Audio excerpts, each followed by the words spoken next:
Entrevista Venevisión. Líder en opinión. Por tu canal independiente, Venevisión. Amigos, tal como lo anunciamos hoy en Entrevista Venevisión, recibimos a Víctor Clark. Él es diputado a la Asamblea Nacional en representación del Partido Socialista Unido de Venezuela. Buenos días y bienvenido. Buenos días, Lirio. Gracias a ti. Un placer estar aquí, como siempre, en Venevisión. Diputado, necesariamente tenemos que comenzar hablando por lo que ocurrió ayer en Caracas, fundamentalmente, aunque también hubo movilizaciones en el interior del país. Nuevamente, porque el oficialismo puede marchar sin inconvenientes por la capital hasta los alrededores de la Asamblea Nacional y la oposición no pudo hacerlo porque un despliegue militar y policial lo impidió, porque el saldo que dan los voceros de la oposición ocurre entre sus filas. Se habla, el diputado Julio Borges habló de más de 10 detenidos, el alcalde de Chacao, Ramón Muchacho, habló de 9 heridos, uno de ellos de bala, atendido en Salud Chacao. ¿Por qué decir que la oposición pretendía generar violencia a priori, antes de que comenzaran a caminar? No, porque también el saldo histórico, Lirio, en que la oposición ha convocado a puntos o a epicentros de convocatoria de movilización hacia el centro de Caracas o del municipio de Libertador, lo que nos ha dicho también el resultado trágico es que ha resultado en escenarios de violencia, en escenarios de confrontación. Así fue en el 2002, así fue también cuando en el 2014 convocaron hacia el centro de Caracas y terminó, bueno, con el inicio aquello de lo que nosotros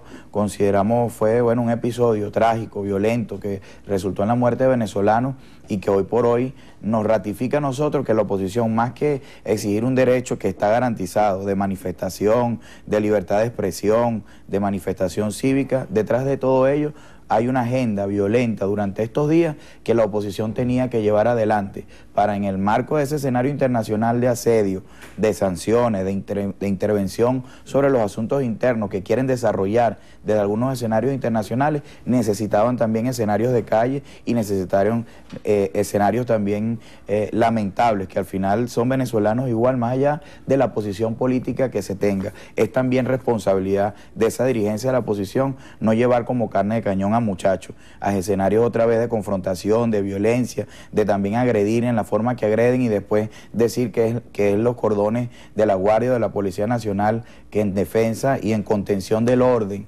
ciudadano que también deben garantizar, bueno, también manipulan y ponen y falsean hacia el mundo realidades que aquí están frente a una agresión feroz de una dictadura, cuando también veíamos ayer cómo un grupo de muchachos le quitaban el arma de reglamento y un fusil, en este caso, que no es cualquier tipo de arma, bueno, y jugaban y manipulaban con él como una victoria que hacían ciudadana, democrática, pacífica. ¿A dónde quiere llegar nuevamente con esos escenarios de violencia? Yo te diría más bien, Liria, que revise la oposición cuándo ha convocado a escenarios de violencia y qué resulta de ello, si ha sido favorable para la paz del país, incluso para el avance democrático en su agenda. No fue así en el golpe del 2002, no fue así en las guarimbas del 2004, no fue así cuando convocaron a la violencia también. Los escenarios donde más ha avanzado la oposición ha sido en paz, en elecciones. Deberían ellos entender que ni por la violencia, ni por golpes de Estado, ni insurrección han tenido resultados favorables contra el chavismo y además contra sus mismos intereses internos y disputas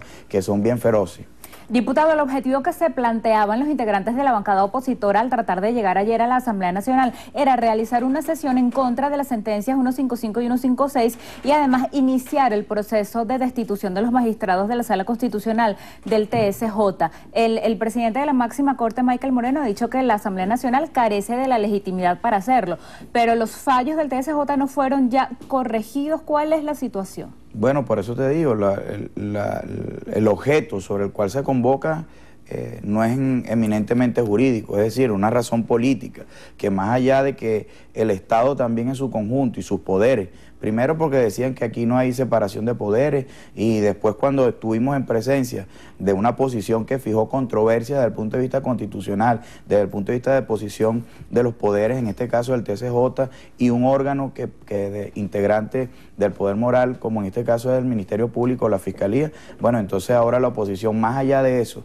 y de la actuación firme que hizo el Estado, convocado también por el presidente como jefe de Estado, a resolver esa controversia y que por el lado del TSJ, bueno, después dio unas sentencias posteriores para corregir lo que hubiese lugar en las consideraciones de fondo y de forma en las sentencias 155 y 156. Pero lo que está detrás de ello es, al final, repito, la decisión política de la derecha de seguir por el camino del golpe parlamentario. Porque le recordamos también a esa misma oposición que en el 2016, Lirio, ellos mismos a mitad de julio destituyeron y desconocieron a esos magistrados. Ya se les olvidó incluso hasta el acuerdo que habían aprobado ellos, diciendo que esos 13 magistrados no eran magistrados y que los 21 suplentes tampoco los dejaban sin efecto. En esas contradicciones permanentes en las que vive esa dirigencia de la oposición y cómo han llevado a ese Parlamento a la inutilidad en la que está. En la situación del desacato, de nulidez, de invalidez de sus decisiones, ha sido por la irresponsabilidad, o por la responsabilidad, mejor dicho, en este caso, de esta posición y de esa directiva. La sesión la trasladaron para el día de hoy. ¿Van a asistir los diputados de la bancada del Gran Polo Patriótico? Bueno, el Bloque de la Patria tiene derecho pleno también como diputados y diputadas que somos. Ya estaremos nosotros considerando en nuestra bancada, en nuestro bloque, la posición que vamos a fijar frente a lo que es una ilegalidad, no solamente porque esté en desacato actualmente la Asamblea Nacional, es que no tiene competencia inicial el Poder Legislativo para destituir y calificar faltas graves como establece la Constitución y las leyes orgánicas referidas al TCJ y al poder moral, Lirio, que inicialmente le faculta es al poder moral y al poder ciudadano para que inicie una calificación en dado caso de falta grave para destituir un magistrado. No es así ni a priori ni unilateralmente en una asamblea que puede destituir, como lo pretendieron hacer el año pasado y se lo dijimos, y como después continuaron con toda la locura que finalizó el año declarando responsabilidad política al presidente con un juicio inconstitucional que no existe en la Constitución, y después comenzando enero declarando el abandono de cargo. ¿Pudiéramos nosotros no concebir eso también como un golpe de Estado y como un intento y una acción de violentar el hilo constitucional? Estamos nosotros también en el derecho de ir al seno de la OEA, de la ONU, de la comunidad internacional a exigir también que esa asamblea abandone el camino de la inconstitucionalidad, de los intentos fallidos permanentemente de alterar el orden constitucional. Por supuesto que nosotros vamos a seguir también ejerciendo esos recursos y esos derechos que nos toca como diputados, como pueblo y también como diplomacia, que también nosotros vamos a seguir ejerciendo. Ya que mencionan la OEA, tanto desde el gobierno como desde la oposición, por razones diferentes, abogan o hacen cosas que prácticamente pueden desembocar en lo mismo. La oposición pide la activación de la Carta Democrática Interamericana, que puede traer como resultado la exclusión de Venezuela de ese organismo multilateral. Y también el gobierno venezolano ha planteado voluntariamente excluirse o salir de la OEA. Ya el representante permanente de Venezuela, Samuel Moncada, decía que es un proceso que puede llevar años. ¿Qué consecuencias traería para Venezuela? ¿Conviene o no conviene? No, yo creo que lo primero que tendríamos que ver es lo que está haciendo la OEA, que está atropellando hasta las reglas fundamentales de su organización, de su carta misma que rige los procesos de funcionamiento de la OEA, y donde las transgredieron, rompieron las reglas para llevar a cabo una agenda política de intervención descarada, abierta. Yo creo que el señor Almagro está haciendo con la OEA lo mismo que hizo Ramos Alú con la Asamblea Nacional. No sirve para nada. Y así la está llevando el 2017 esa OEA, donde tuvieron el descaro de desconocer al presidente del Consejo Permanente que tocaba asumir ese día la primera sesión, y lo destituyeron y convocaron una sesión llevándose por delante las mismas reglas y la misma orden que establece para el funcionamiento del Consejo Permanente de la OEA. Así con esa decisión abierta, descarada, de intromisión sobre los asuntos internos de Venezuela, en un cuerpo de Estado no puede decir que va a dedicarse a la observancia del funcionamiento de la democracia cuando viola los mismos principios que la constituyen a ella como órgano democrático, ¿no? Creo que lo que está hoy por hoy en la OEA es la posición más descarada de algunos gobiernos de América Latina y no sus pueblos, con los cuales nosotros mantenemos nuestros lazos históricos de hermandad y de respeto. Como también exigimos respeto a Venezuela, nosotros también exigimos que respeten y que atiendan los asuntos internos de varios países de América Latina que hoy tienen situaciones críticas, graves, de lesiones también desde el punto de vista institucional de su democracia, y que pareciera que para la OEA entonces eso no existe. No existe en Paraguay, no existe en otros escenarios como incluso en Brasil. El mismo señor que se encargó Lirio, de encabezar la destitución inconstitucional y un golpe parlamentario contra la presidenta Dilma Rousseff, hoy también está poniéndose en un juicio de señalamiento y de privativa de libertad, como es el presidente de facto Temer. Con ese mismo descaro y con esa misma fragilidad institucional, Brasil también pretende formar parte de señalamientos contra los asuntos internos de Venezuela. Lo que nosotros le decimos a la oposición es que se venga a construir un país y entender que más allá de las diferencias, nosotros tenemos que, uno, apostar a la convivencia y al diálogo. Dos, entender que las elecciones sí son los escenarios fundamentales donde la democracia resuelve sus diferencias y sus confrontaciones desde el punto de vista política, ciudadanas, ideológicas, pero que nosotros no podemos permitir ni que se altere el orden constitucional, ni la paz, ni que se asuma la violencia como método político, que es lo que está detrás de estas manifestaciones, que no han tenido tampoco la mayoría y el eco en la calle. Es una realidad.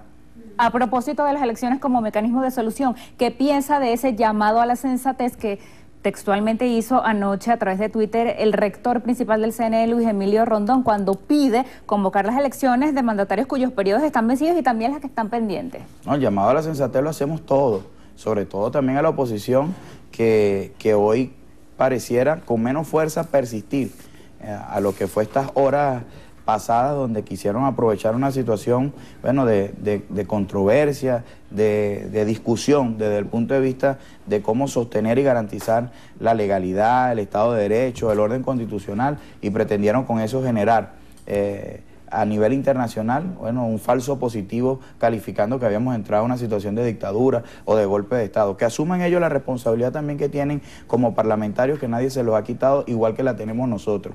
Que vuelvan ellos también responsablemente a una asamblea y reconozcan que también desconocieron y trataron de destituir un presidente sin facultades constitucionales. Y entonces también nosotros hablaremos del trabajo por delante que tenemos que seguir construyendo y aportando todos los venezolanos como una gran prioridad nacional, el escenario económico, el escenario de la calidad de vida, de construir una política antiinflacionaria, de promover inversión en el país a través de la estabilidad y la confianza y no generar escenarios de boicot y de bloqueo. Creo que esos son también trabajos y necesidades y clamores que están en el pueblo, que no asume legítimamente como convocante a una oposición que quiere decir que está yendo a la calle por ello, pero que no lo corresponde. Por el contrario, nosotros, por supuesto que las elecciones siempre serán el instrumento democrático sólido sobre el cual nosotros apostemos y vamos a seguir apostando para resolver nuestras diferencias, pero que respeten al Consejo Nacional Electoral, no al Magro, que quiso decir que en 30 días había que realizar elecciones porque si no entonces intervenían y aplicaban sanciones sobre Venezuela. No es así. Gracias por venir esta mañana y por la conversación. Despedimos así entrevista a Venevisión con Víctor Clark, diputado de la Asamblea Nacional en representación del Partido Socialista Unido de Venezuela.